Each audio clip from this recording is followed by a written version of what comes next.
بسم الله الرحمن الرحيم. الحمد لله رب العالمين، وبه نستعين على أمور الدنيا والدين، وصلى اللهم وسلم على سيدنا محمد وعلى آله وصحبه أجمعين. أسعد الله صباحكم ومساءكم ولياليكم أينما كنتم وحيثما حللتم. ولا الله الصوماليد ميلة جوبتان بإله سبحانه وتعالى دكوان ما يلو عدي لبندبك الله كقادو عدي دن له في انت باهن الله ديقو انت بكت الله بكسي انت لمتي الله ونحرستو والدينتين الله ونحرستان الله نوغدبا نحرستو dalka diinta dadka iyo dawladnimadaba ilaahay subxaanahu wa ta'aala inoo badbaadiyo. sanado ka hor waxaan sheegay xasan sheekh maxamuud inaan dal loogu imaanayn. maanta waxaa dhacday qadiyadii ahayd ictiraafka oo ay Israa'iil ku dhawaaqday oo sharci darrada ahayd oo ay ku goynaysay qayb ka mid ah Soomaaliya ayna dhahaysay dawlad madax bannaan weeye inuu soo booqday wasiirkeedii arrimaha dibadda Gideon Saar ayaa soo booqday Hargeysa. madaxweyne xasan sheekh warqad yar buu soo tuuray oo uu leeyahay waa cambaarayn. markaad dawladnimada aad ka dhex eegtid ganacsi wax walbana isha aad ku eegaysa ay tahay maxaan anigu ka helayaa mawjada saasay noqonaysaa dawladnimadu. sidaas foosh xun ayaa lagula dhaqmaya. ixtiraam ma jiro, haybad iska badaa warkeeda in lagaa haybaysto. qab ma lihid. nin korrabtir ah oo lacag raadinaya qab ma leh. waxaa la yaab leh saacadda uu wasiirku ka degaya Hargeysa xasan sheekh wuxuu leynayaa dad shacaba oo uu rabo dhul dawladdu ay lahayd inuu ka xoogo. saacaddaas hadda ah baa dad la aasaya uu laayay xasan sheekh oo uu ku laayay dhul dawladdii Soomaaliyeed ay leedahay. warqad yara buu kaga jawaabay dalka dhan oo la qaatay. ma qayb buu ka yahay? ma sidaasaa aqoontiisu tahay iyo waxgalkiisa iyo waxgaradnimadiisu? miday ahaataba waa hoogiyaba. marka maxaan sheekadan xagee bay horta ka timid? dhowr asbuuc ka hor waxaan idiin sheegay jaraa'idyada Israa'iil inay qorayaan inay daruuri tahay degdeg in loo galo Somaliland. reer Somaliland horta way dabaaldegayaan. waxay la tahay inay dabaaldegaan. iyaga taariikh baan rabaa inaan u sheego. Falastiin waagii ay yimaadeen nimankan hadda aad soo dhawaysateen iyagoo qaxooti ah oo faramaran oo doonye iyo maraakiib saaran oo Yurub laga soo tarxiilay bay yimaadeen oo u eg dad dhibaataysan oo meelay ku noolaadaan la gacmo furan iyo qalbi furan iyo albaabo furan baa lagu soo dhaweeyay. guryaha loo furay, xaafadaha la dejiyay. sanadkaas 1947 buu ahaa. 1948 wixii dhacay baa dhacay. naqbadii baa dhacday koowaad. million people bay saareen. dhowr boqol oo kun oo qofna waa dileen. magaalooyin intaa tiro la-egna waa qabsadeen. nimanka horta aad soo dhawaysateen waa kuwii qoryo wata oo miigag iyo madaafiic iyo nuclear bomb haysta. nimankii iyaga ahaa oo haddana America ay dabada ka wado oo u naageynayso oo u taagan tahay oo 24 hours ay difaacayso baad soo dhawaysateen. wax badan oo laydiin sheegay indhihiina macallin idiin noqon doona. laakiin bal aan dib u qaado maxaa soo dedejiyey arrintan waxaa soo dedejiyey Turki oo ka mid ahaa dawladaha Soomaaliya taakuleeya isla markaasna ugu roonaa xagga waxtarka xilli ay adag tahayna Soomaaliya u soo gurmaday 2011. madaxweynihii ugu horreeyay oo Soomaaliya yimaadana ahaa tan iyo burburkii ayaa waxa ay ku dhawaaqeen inay Soomaaliya aad iyo aad rabaan inay wax ula qabtaan. intaan marka la gaarin arrintaa Turkigu caawimaad buu siin jiray. waxaa bilaabatay waddan Imaaraad la yiraahdo oo dalka horey looga saaray buu xasan soo celiyay. xasan waa ganacsade, waxaan lacag ahayn ma yaqaan, waa soo celiyay maadaama ay lacag siinayaan. shaqadoodii bay bilowdeen. horey waxay go'aan ugu gaareen inay Soomaaliya kala jarjaraan. ma iyagaa raba inay kala jarjaraan? maya, gacan wasakhaysan oo u shaqaysa wey. waad aragteen warqadaha yaacaya netka oo bin Zaid uu kaga cabanayo dhaqan xumada iyo af xumada uu kula hadlayo Netanyahu waa criminal, waa nin kibray, waa nin aaminsan dadka aan yuhuudda ahayn inta ka hooseysa inay addoon iyaga u yihiin. warqadda markuu u qorayo wuxuu ku qorayaa to my loyal Mohammed bin Zayed, your highness iyo boqorkiiyo iyo adaa yaqaan. وحكا عبانا يا وحليه سيفي عنا ولا هدلا ويدين شقينينا وحليه وريا قدر jaajuusiintii aad u dirtay qadar shaqo ma hayaan wax fiicanna ma soo gudbinayaan maxay tahay xamaas iyo balaayada iyo wax soconaya waxaan ka rabaa 5 jeer inaad laabtid shaqada aad ka wadid qadar degdeg bil gudaheedna jawaab igu siis markaas ooyaya adoonkaas baa waxa adoon u sii ah Ciro iyo Dani iyo dadka la midka ah iyo Xasan kaas adoonka bay adoon u siiyeen ninkaas wuxuu ka bilaabay markiiba inuu mashaariic ka hirgeliyo Soomaaliya berbere iyo boosaaso waxa laga dhisay baysas waad aragteen hadda baysaskii berbere hadday soo baxeen muddo la waday nin Israa'iiliya oo ka hadlaya hawlahan ka hadlaya oo YouTube-ka ku jira wuxuu yiri ilaa 4 sano ku dhowdahay inta ay shaqeynayeen consultancy ku shaqeynayeen Mossad oo ay ka shaqeynayeen Soomaaliland xilligii Musabixi ayaa loo soo diray rag consultants ah la taliyayaal dawladda kala talinaya arrimaha beeraha iyo technology-ga baasaboorada waxa uu qoran buu yiri agri-tech inay yihiin niman ku takhasusay beeraha iyo technology-ga laakiin buu yiri run ahaan Mossad engineers oo unitka 8200 ka socda unitkaas waa unit caalamka oo dhan ka qeyliyay Mareykanka oo dhan unitka ay ka qeyliyeen high tech-ga kambaniyada tech-ga ah sida Facebook, YouTube, Twitter, TikTok, all of them dadka ugu sareeya ee go'aanada ka gaara oo ka shaqeeya waa dad ay soo tababareen injineeradii tech ah ay soo tababareen Mossad unitkaasina ka wada tirsan yihiin kulli waa IDF waana Mossad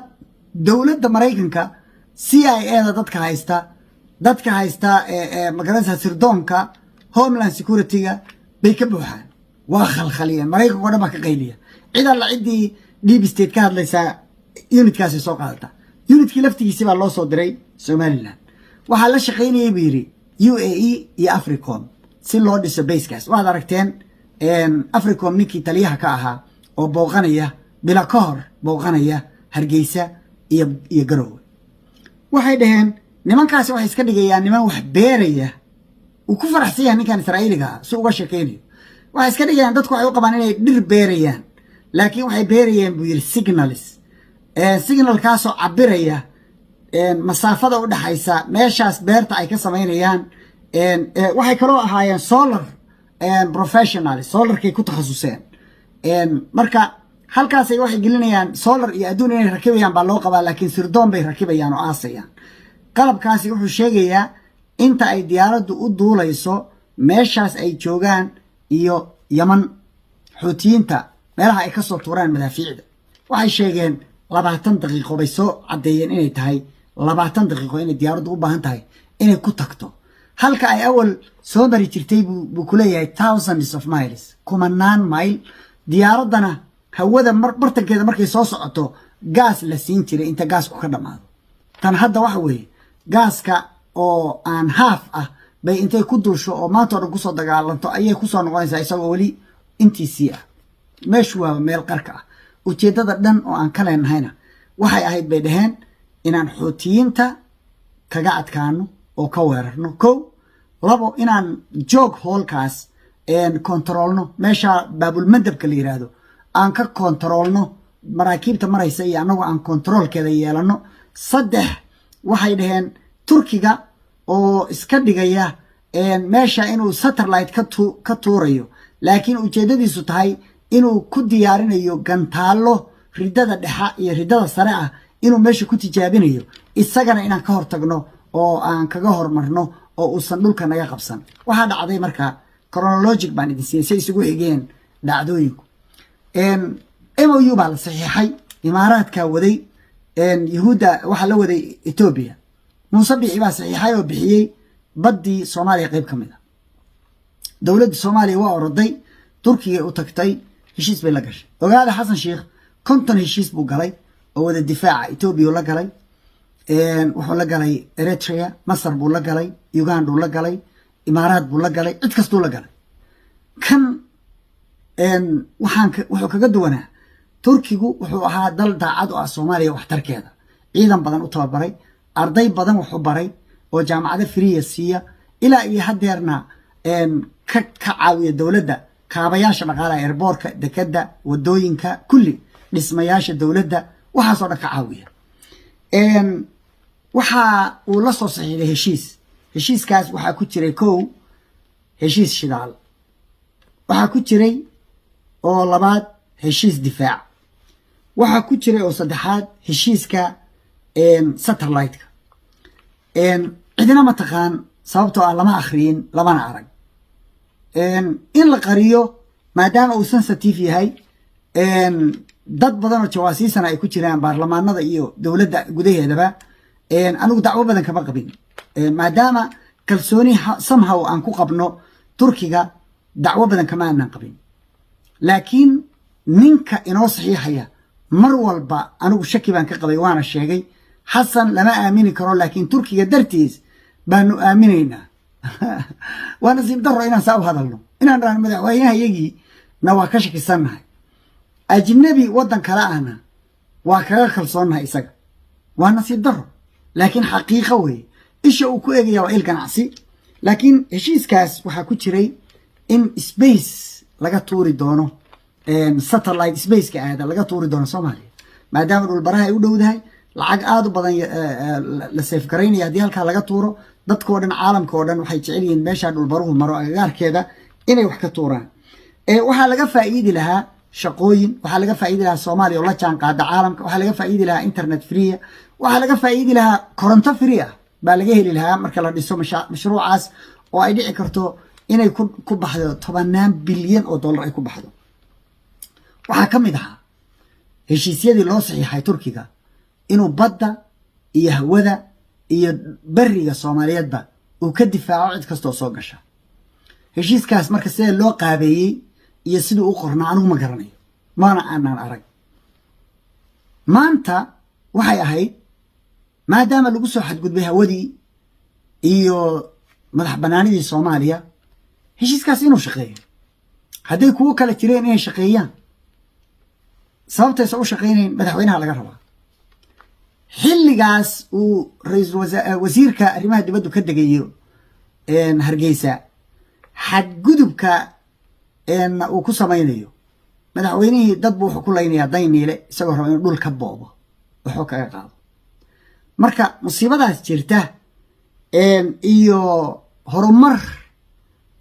dalal nala raba oo turkigu ka mid yahay see laysu waafajin karaa see laysu qabadsiin karaa waxaa aniga waxay ila tahay warqad yar oo cambaaraynihi macnama leh madaxweyne haddii aadan in badan baan horta kula taliyey talana ma qaadatid imaaraad baa weli kuu jooga imaaraadoo diiday shalay inuu saxiixo heshiiskii islaamka iyo kii carabta iyo kii khaliijka inuu maanta etoobiya yidhaahdo waa taageersanahay soomaaliya sovereigntigeeda iyo hadda uu yidhaahdo kadib markuu gacanta u geliyey ciddii iska lahayd oo uu camiilka u ahaa shaqada uu gacanta u geliyo ku wareejiyey baankar uu ka dhisay dhulka hoostiisa baankars uga dhisan yihiin diyaaradihii baa hoosgelaya dadkii baa hoosgelaya madaafiicdii kaga gabanaya ciday ka baqayaanna ma jirto marka dadka iyaga ah xataa maabka ay wataan puntland baa ku jirta waqooyi bari oo dhan waa la liqay puntlandna waa ku jirtaa in badan oo ka mida oo uu israa'iil iyo ay saa u wada hayaan iyo ciro waa tareed waa handadaad iyo weerar qaawan oo loogu dhaaranayo dadka intaa dega hadday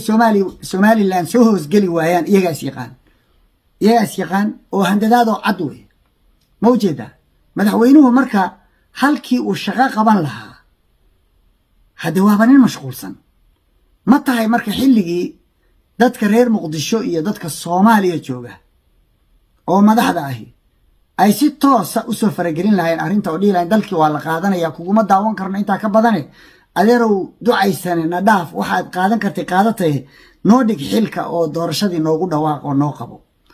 doraad waa tii lalahaa shariif buu la shiray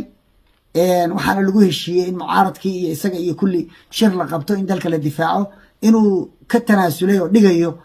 arrimihii gudaha inuu dhigayo dhexdaa dhigayo miiska saarayo af macaan buu yaqaan iyaamuuna ku dhaafaa waana nin loo soo diray dalka inuu burburiyo loo soo diray xilligeedii baa la joogaaye waxba bannaanada ha wareegnine intay isugu tagtaan dalka ninkan degdeg dalka ha looga qabto xaalad degdega dalka ha la geliyo doorasho degdeg ah lagu dhawaaqo qof macna leh oo dalka ka saari kara meesha uu hadda joogo ka dhaqaajin kara isgoyskaas ka gudbin kara ha loo doorto dalka waxaan leeyahay Soomaali